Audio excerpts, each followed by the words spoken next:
was on my lunch break sitting in my car outside the hospital lab where I work nights, scrolling through my phone because there was nothing else to do with 28 minutes and a cold sandwich. That's when I saw it. A photo Clara had been tagged in. My sister, in a wedding dress.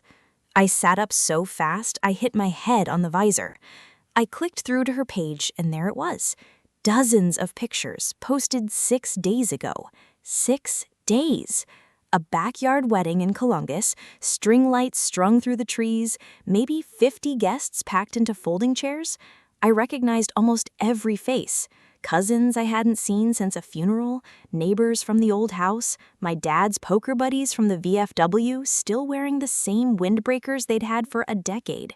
Clara in a simple white dress, laughing next to a man I had never once heard her mention. Not a name, not a photo, not a, "Hey, I'm seeing someone." Nothing. And there, front row, arm around each other, my mother, Madeline, dabbing her eyes with a tissue like it was the happiest day of her life. My father, Patrick McCarthy, in the navy suit I bought him 2 Christmases ago, the one he said was too fancy for anything. Apparently, it wasn't too fancy for this. Everyone was there. Everyone except me. I scrolled slower now, waiting for something, anything that would make this make sense. A caption explaining a small ceremony, family only, something. Instead, I found a comment my mother had left under the main photo, posted where anyone could see it. So happy my only daughter found her person. Only daughter. I read it 4 times before it landed all the way. Not so happy for my girls, not even a typo I could explain away. Only daughter. Like I'd been quietly removed from the family tree and nobody had bothered telling me. My hands were shaking by the time I put the phone down. I thought about calling Clara first, asking her, sister to sister, if this was some kind of mistake, but some part of me already knew it wasn't. If it had been a mistake, somebody would have called me the second the invitations went out. Nobody calls you about a mistake 6 days after the fact. I don't remember starting the car. I remember parking crooked in my parents' driveway 20 minutes later, keys still in my fist, my heart going so hard I could feel it in my teeth. My mother opened the front door in an apron, wiping flour on it like it was any regular Tuesday, like my whole world hadn't just come apart in a Target parking lot. "Rachel, what are you doing here? I thought you were working." "Only daughter, that's what you wrote." Her face didn't fall, it went flat instead, careful, controlled, like she'd rehearsed this moment in case it ever came, like some part of her knew this day would show up on her porch eventually. "It's not what it sounds like," she said. "Then tell me what it sounds like. Tell me why I had to find out my sister got married from Instagram 6 days late from a caption you wrote." My father came up behind her in the hallway, arms crossed, jaw already tight in the way that meant he wanted this over before it started. He didn't even look surprised. That was the part that got me. He looked inconvenienced. "We didn't think you'd want to be there," he said. "After everything." "After everything?" I repeated it back to him like it was a foreign phrase I was trying to translate. "After what, exactly? Say it. Say the thing you actually mean." He didn't answer. He didn't need to. I already knew. After the divorce, after the year I needed help and nobody showed up, after every holiday where I sat a little further from the center of the table, after I became, somewhere along the way, the daughter you manage instead of the daughter you love. You erased me," I said, "from my own sister's wedding. You sat there and smiled for pictures like I never existed." "Don't be so dramatic," my mother said. That was the line that did it. Not the photos, not the comment, just that, 6 words delivered flat like I was a kid pitching a fit over a canceled birthday party, instead of a grown woman standing on her childhood porch, finding out her family had quietly voted her out. I stepped back off the porch. My legs felt like they belonged to somebody else. "Tell Clara congratulations," I said. "Tell her I'll remember this the next time she needs something from me. And I mean that." I didn't wait for a response. I walked to my car and didn't look back to check if anyone was watching me go. First time in my life I didn't need to know. I sat in the driveway for a second before I called out, staring at the house I grew up in, and I made myself a promise right there. I was done being the daughter they explained away in a comment section. I had no idea that in 6 months, I'd be the one sending out invitations, and this time, I'd be the one deciding exactly who didn't make the list. I didn't tell anyone what happened at my parents' house. Not my roommate, not my coworkers, nobody. I just went quiet for a few days, the kind of quiet that people mistake for fine. Fabian noticed anyway. We'd been friends for 2 years, ever since he started as a pharmacist on the same floor as the lab. He noticed things. That was his whole personality, honestly, noticing. So when I showed up to our usual Thursday coffee run at the place 2 blocks from the hospital and ordered my drink wrong, forgot my own order, he just looked at me for a second and said, "Okay, what happened?" I told him, all of it. The photo, the comment, the porch, my mother's voice saying, "Don't be so dramatic," like I'd spilled a drink instead of found out I'd been erased from my own family. He didn't say anything for a while, just sat there stirring a coffee he wasn't drinking. "Rachel, I need you to hear this the way I mean it, not the way it sounds. That's not a family that forgot to invite you. That's a family that made a decision about you. There's a difference." "I know." "Do you, though? Because you're talking about it like it's a mix-up, like there's a version where they explain it and it makes sense. There isn't one. Your mom wrote 'only daughter' for the whole internet to see. That's not a mistake you walk back. That's a mistake you meant." I stared at my cup. He wasn't wrong, and that was the worst part. "So what am I supposed to do with that?" I asked. "Just stop having a family?"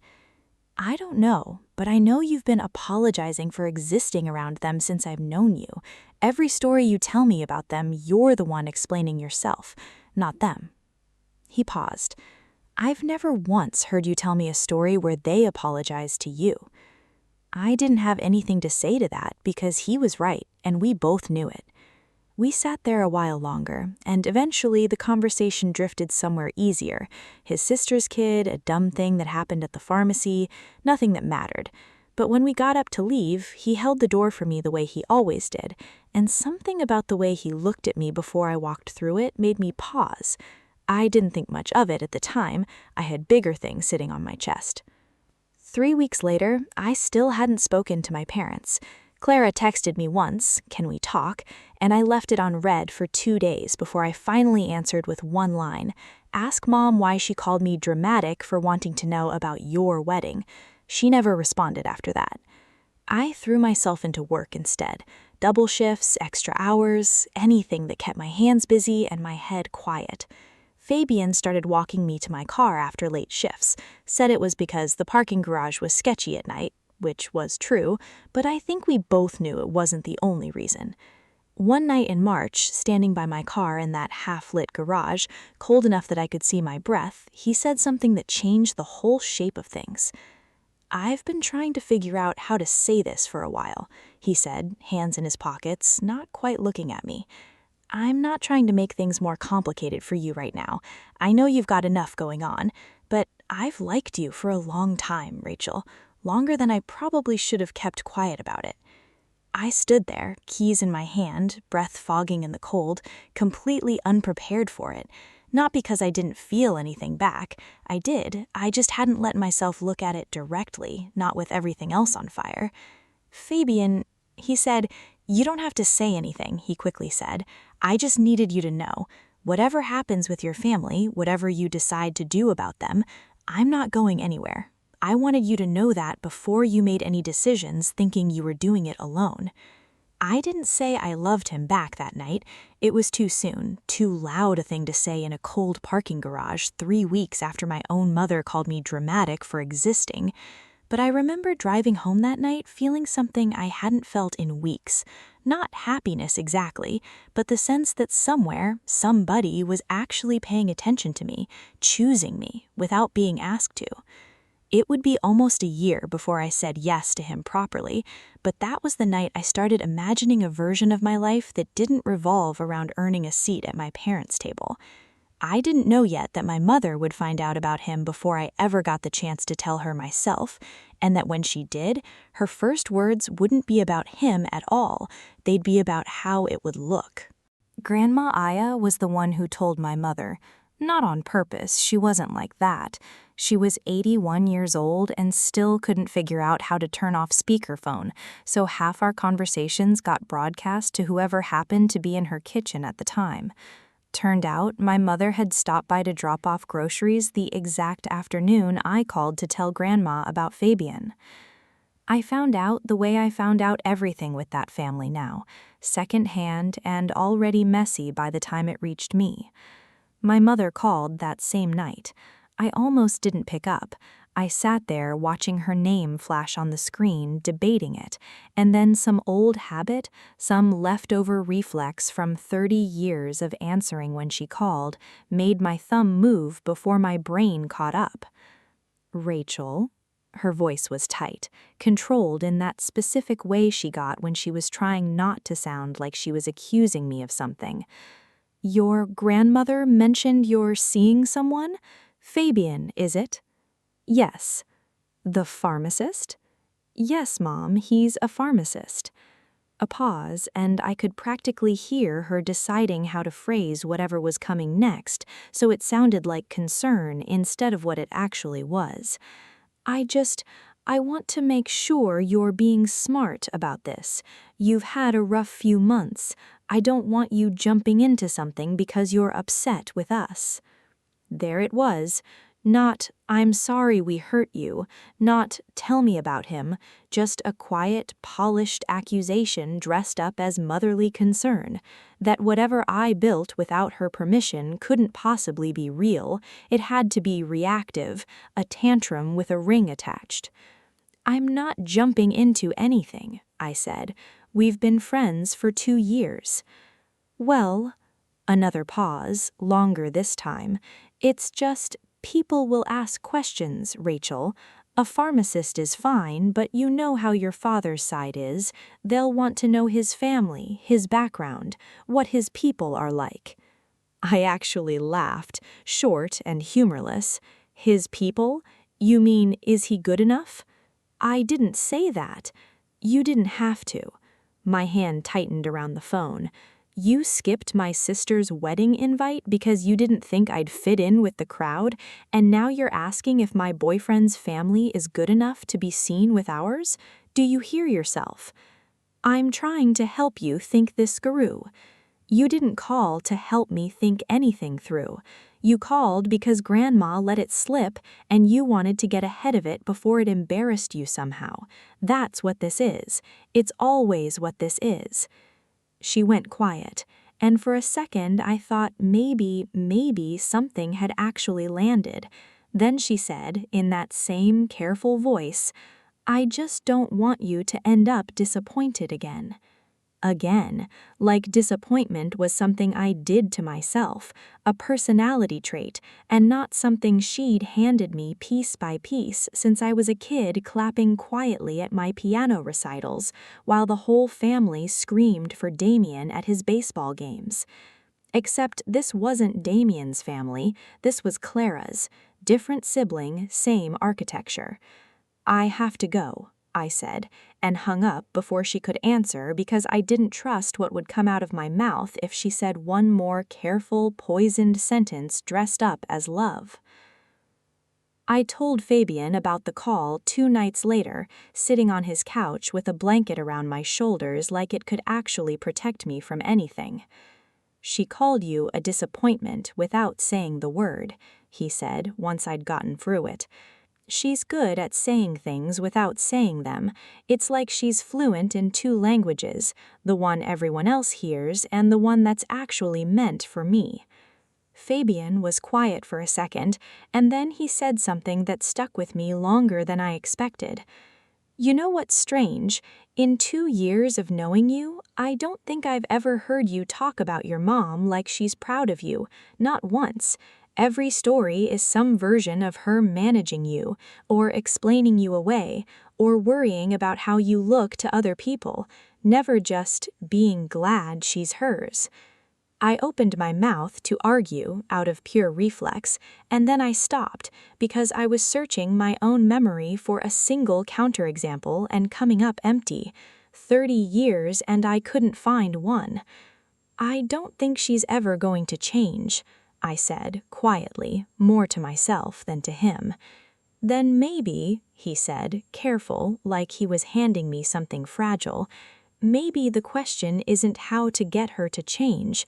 Maybe it's how long you're going to keep waiting for it to happen before you build your life anyway. I didn't answer him that night, but something about the question sat differently than it would have 3 months earlier, heavier and also somehow lighter, like a decision that had already been made somewhere underneath me and was just waiting for me to notice it. I had no idea that within the month, my mother would show up at my apartment uninvited, with an agenda I never saw coming, one that had nothing to do with Fabian at all, and everything to do with what she'd just found out about Clara's marriage. My mother had never once shown up at my apartment without calling first. Not for a birthday, not for an emergency, not for anything. So when I heard the knock that Sunday morning and looked through the peephole to see her standing there, arms wrapped around herself, even though it wasn't cold, I knew before I opened the door that this wasn't about Fabian. "Can I come in?" she said, not really a question. I let her in because some part of me still couldn't help myself, still wanted to know what version of her I'd get this time. She sat on the edge of my couch, the same couch she'd once called a starter piece of furniture, sweetheart, in that same tone she used for everything of mine that wasn't Clara's. She didn't say anything for a long moment, just looked at her hands. "Clara's marriage is falling apart," she finally said. I didn't say anything. I waited. "He's not who we thought he was, Grant. There's things Clara didn't tell us before the wedding. Debt and other things." She said other things like the words cost her something to get out. "She's been staying with us for 2 weeks. She won't talk to anyone. I thought maybe you could talk to her. She used to look up to you. Before what?" I asked. "Before you decided I wasn't worth inviting to her wedding? Before you called me dramatic for wanting to know my own sister got married?" Her jaw tightened. "You came here to ask for help, Rachel. You didn't come here to relitigate." "You don't get to call it relitigating," I said, and my voice came out steadier than I felt. "It's not old news to me just because it's inconvenient to bring up right now. It happened 5 months ago. I still think about it every day." She looked at me then, really looked, and for the first time in longer than I could remember, I saw something other than control on her face, something closer to fear. "I know we handled it badly," she said. "You didn't handle it badly. You handled it exactly the way you meant to. There's a difference between a mistake and a decision, Mom. You keep talking about this like weather that happened to us. You chose it, every part of it. The invitations, the guest list, the caption under the photo. Nobody made you write, 'only daughter.'" She flinched at that, actually flinched, like I'd reached across the space between us and hit something real. "I don't know why I wrote that," she said, quiet now. "I think I didn't want to explain you. It was easier than explaining why you weren't there." There it was, 5 months of silence, and that was the truest thing she'd said to me in years, and it still wasn't an apology. It was an explanation for her own convenience, delivered like it should count as one. "So now you need something from me, and suddenly I'm not too complicated to talk about." She didn't answer that. She didn't have anything to say to it, because it was true, and we both knew it. "I'll call Clara," I said, finally, and I watched something in her shoulders loosen with relief before I finished the sentence. "Clara's my sister. Whatever's broken between her and me, that's separate from whatever's broken between her and Grant. I'm not doing this to fix things with this family. I'm doing it because she's still my sister, and I know what it feels like to sit alone with something big and have nobody show up." My mother nodded, quick, grateful, already reaching for her purse like the conversation was over, like she'd gotten what she came for. And maybe she had. That was the part that sat in my chest like a stone after she left. She hadn't come to apologize. She'd come because she needed something from me, and I was still, after everything, the daughter she called when there was a use for me. I called Clara that night. She picked up on the first ring, which told me she'd been waiting, staring at her phone the way I used to stare at mine, waiting for any of them to reach out first. "Rachel," her voice cracked on my name. "Hey," I said, softer than I expected to manage. "Mom told me some of it. You don't have to tell me anything you're not ready to." She was quiet for a second, and then she said something I wasn't prepared for. "I didn't want you at the wedding either, you know. I mean, I didn't fight for you to be there. When Mom said it'd be easier without you, I didn't say anything. I let it happen." I sat down slowly on my kitchen floor, back against the cabinet, phone pressed hard to my ear. "Why are you telling me this now?" I said, and it came out flatter than I meant it to. "Because I think that's part of why everything with Grant fell apart," she said. "I built this whole marriage on not wanting to be inconvenienced by anything hard, including you.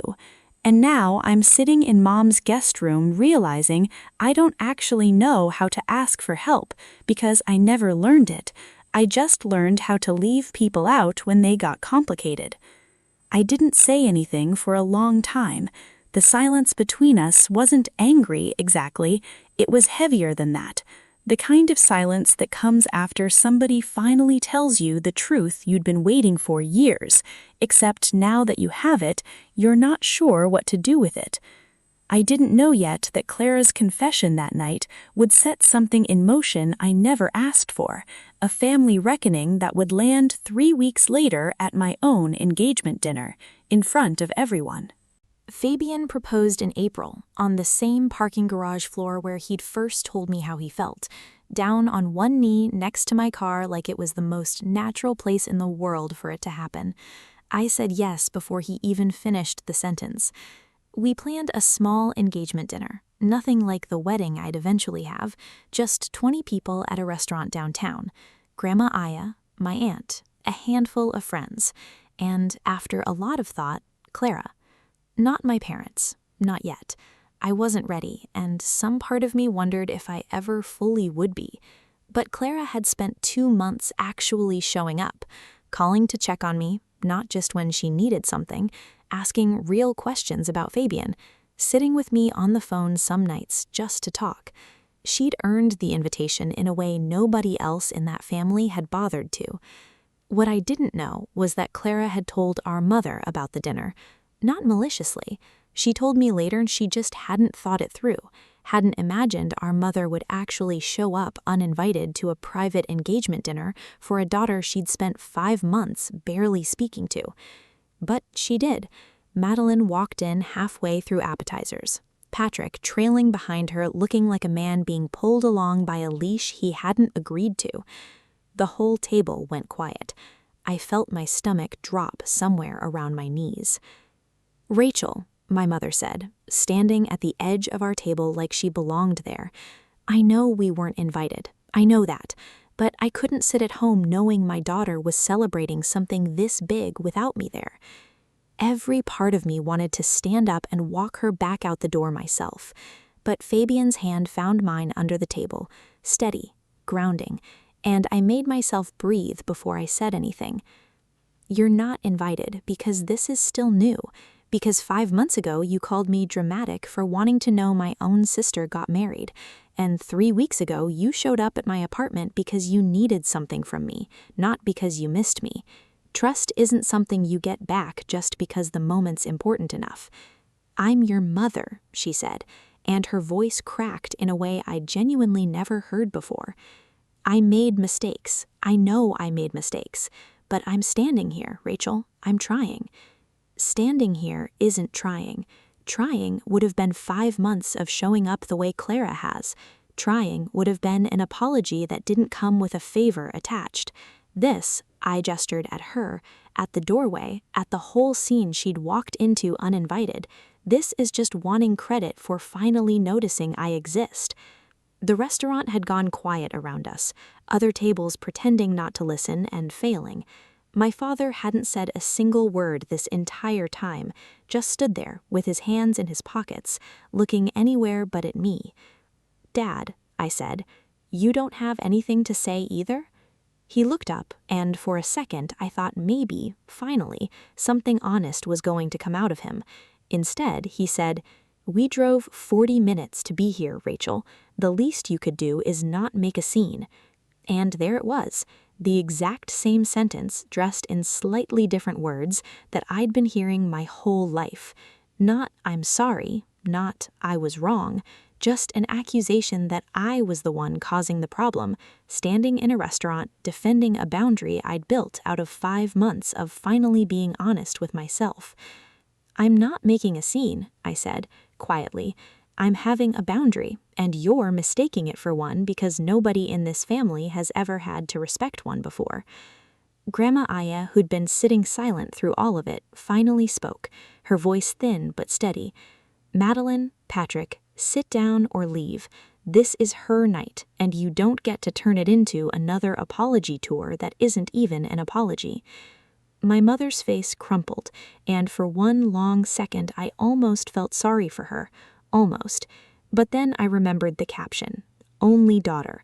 I remembered the porch, and "Don't be so dramatic," and the 5 months of silence that only broke because she needed something from me. Sympathy wasn't the same as trust, and I wasn't willing to confuse the two anymore just because she'd finally shown up somewhere. "Finally," I said, quieter, now some of the anger draining into something more tired than furious. "You can stay for coffee, not because you've earned it back, because Clara's here, and I don't want to punish her for finally choosing to actually be my sister. But this doesn't erase 5 months. It doesn't erase the wedding. If you want back into my life, it's going to look like Clara. It's going to take actual time, actual proof, not an entrance at a restaurant." My mother sat down slowly, chastened in a way I'd genuinely never seen from her before. It wasn't a fix. It wasn't a happy ending wrapped up with a bow, but it was, for the first time in my whole life, a conversation where I hadn't been the one apologizing for taking up space. Fabian squeezed my hand under the table, and Clara reached over from her seat and squeezed the other one, and for the first time since that afternoon in the Target parking lot, I let myself believe that whatever came next, with my parents, with my family, with the family I was actually choosing to build, it was going to be on my terms. Finally.